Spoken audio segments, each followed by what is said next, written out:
नमस्कार, मैं रविश कुमार। दोस्तों, क्या आपने वह खबर नहीं सुनी जिसने मोदी की काली करतूतों को पर्दाफाश कर दिया।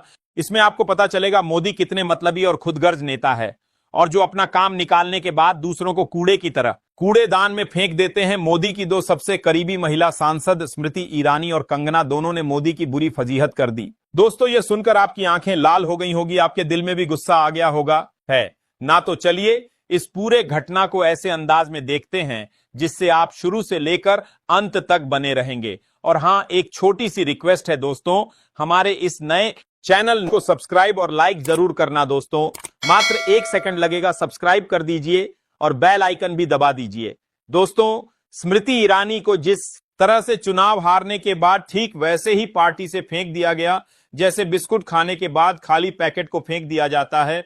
और दोस्तों, इस बेइज्जती के बाद स्मृति को एक बात का एहसास हो गया कि मोदी के लिए कोई भी तभी तक प्यारा है या फिर पार्टी में रहने लायक है जब वह शीशे की तरह चमकता रहता है। जिस दिन शीशा धुंधला पड़ने लगता, मोदी शीशे को तोड़ देते हैं। और इस बात को समझने के बाद स्मृति ईरानी ने कंगना को, जो कि हिमाचल प्रदेश से सांसद हैं, अभी नई राजनीति में आई है, उनको मोदी की सारी काली सच्चाई जहर की तरह उगल दिया। और कि जो मेरा हाल हुआ है वह तुम्हारा भी होगा, तुम भी उसी गड्ढे में गिरोगी। दोस्तों, फिर इसके बाद क्या ही हुआ आपको पूरा घटनाक्रम आगे पता चलेगा, इसलिए इस खबर को जरूर से देखिए। और फिर क्या दोस्तों, इसके बाद स्मृति ईरानी और कंगना दोनों ने ठान लिया, मोदी की फजीहत कर डाली। दोस्तों, आज जो मैं कहने जा रहा हूं उसके बाद शायद आपको यकीन न हो, क्योंकि ये वो खबर है जो गोदी मीडिया के मुंह में फंसी हड्डी बन गई है, जिसे वो निगल भी नहीं पा रहे और उगल भी नहीं पा रहे। क्या आपने वो खबर नहीं सुनी जिसने नरेंद्र मोदी की पूरी इमेज की चूलें हिला दी, जिसने 56 इंच के भ्रम को फाड़ कर रख दिया, जिसने दिखा दिया कि जो लोग सालों से मोदी के नाम पर झुकते थे अब वही उठकर कह रहे हैं कि हम ठगे गए। कि आज ये सवाल मैं नहीं उठा रहा, आज नरेंद्र मोदी की पोल खोली है उन्हीं की सबसे करीबी 2 महिलाएं ने, स्मृति ईरानी और कंगना रनौत ने। एक वो जिन्होंने मोदी के लिए राहुल गांधी को हराया, और दूसरी वो जिसने बॉलीवुड से लेकर शिवसेना, कांग्रेस और हर सत्ता पक्ष से लोहा लिया सिर्फ मोदी के नाम पर। लेकिन अब यही दोनों महिलाएं उस आग की तरफ इशारा कर रही हैं जो मोदी की ताजपोशी को जलाकर राख कर सकती है। आज मोदी का सबसे बड़ा खतरा विपक्ष नहीं, मोदी के ही बनाए हुए चेहरे हैं। और अगर आपने यह वीडियो नहीं देखा तो समझिए आपने भारत की राजनीति का सबसे बड़ा मोड़ मिस कर दिया, क्योंकि जो मैं दिखाने जा रहा हूं वो मोदी की हार नहीं, मोदी की बेनकाब सियासत की पूरी फिल्म है। कंगना रनौत, वो नाम जो कभी नरेंद्र मोदी को सनातन का रक्षक कहती थीं, जो भगवा रंग में रंगकर राष्ट्रवाद की सबसे तेज तलवार बन चुकी थीं, जिसने अपने करियर, प्रतिष्ठा, यहां तक कि निजी जीवन को भी दांव पर लगा दिया, सिर्फ इसलिए कि उन्हें विश्वास था कि नरेंद्र मोदी एक ईमानदार, शक्तिशाली और आध्यात्मिक नेता हैं। वही कंगना अब अपने शब्दों से आग बरसा रही हैं।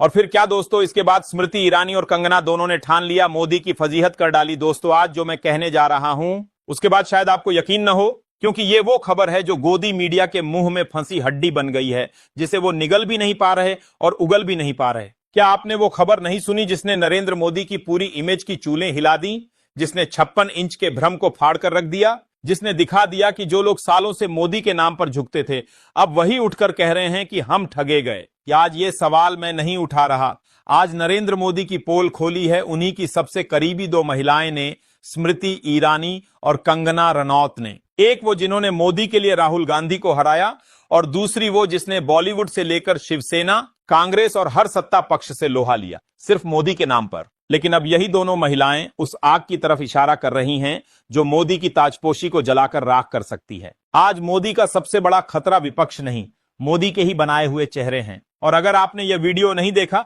तो समझिए आपने भारत की राजनीति का सबसे बड़ा मोड़ मिस कर दिया, क्योंकि जो मैं दिखाने जा रहा हूं वो मोदी की हार नहीं, मोदी की बेनकाब सियासत की पूरी फिल्म है।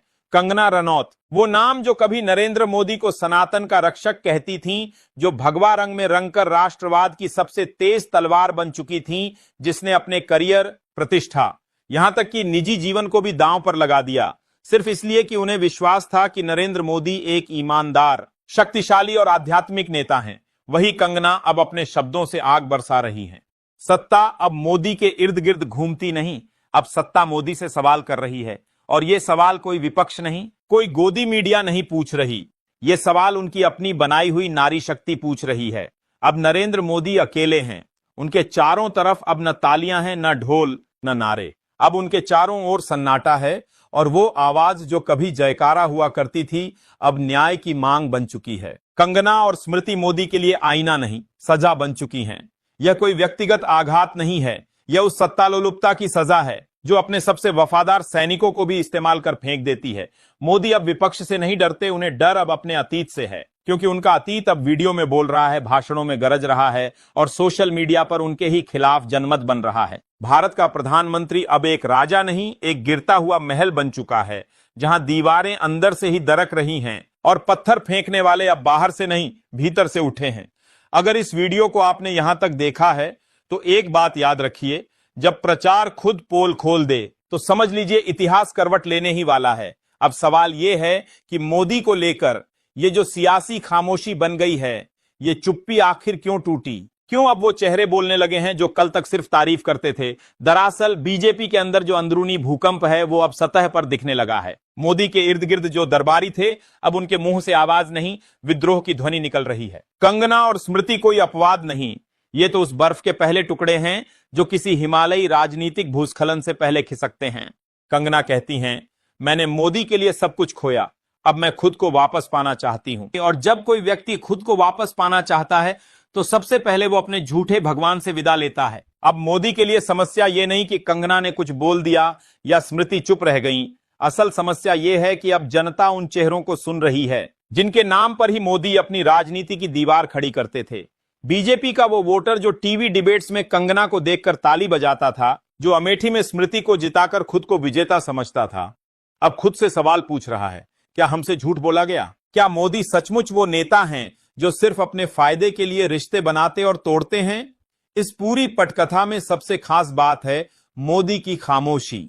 ना उन्होंने कंगना के समर्थन में एक शब्द कहा, न स्मृति की पराजय पर संवेदना जताई। सवाल यह है, क्या मोदी अब इतने बड़े हो गए हैं कि उन्हें जवाब देने की जरूरत नहीं, या फिर वो जानते हैं कि अगर उन्होंने कुछ कहा तो अगली आवाज फूटेगी उनके ही और नजदीकी साथियों से? क्योंकि आज बीजेपी की सबसे बड़ी विडंबना यही है, मोदी के नाम पर जीतने वाले अब मोदी को ही जिम्मेदार ठहराने लगे हैं। वो चुप्पी जो मोदी की रणनीति हुआ करती थी, अब वो डर बन चुकी है, और ये डर सिर्फ राजनीतिक हार का नहीं बल्कि राजनीतिक बेनकाबी का है। कई लोग कहेंगे कि ये सब एक इत्तेफाक है, लेकिन जब इत्तेफाक बार बार होने लगे तो समझिए उसमें साजिश नहीं, सच्चाई छुपी होती है। कंगना का टिकट देना और फिर उन्हें मंच से गायब कर देना, ये इत्तेफाक नहीं था। ये दिखाता है कि मोदी को जरूरत पड़ती है फेस वैल्यू की, न कि निष्ठा की।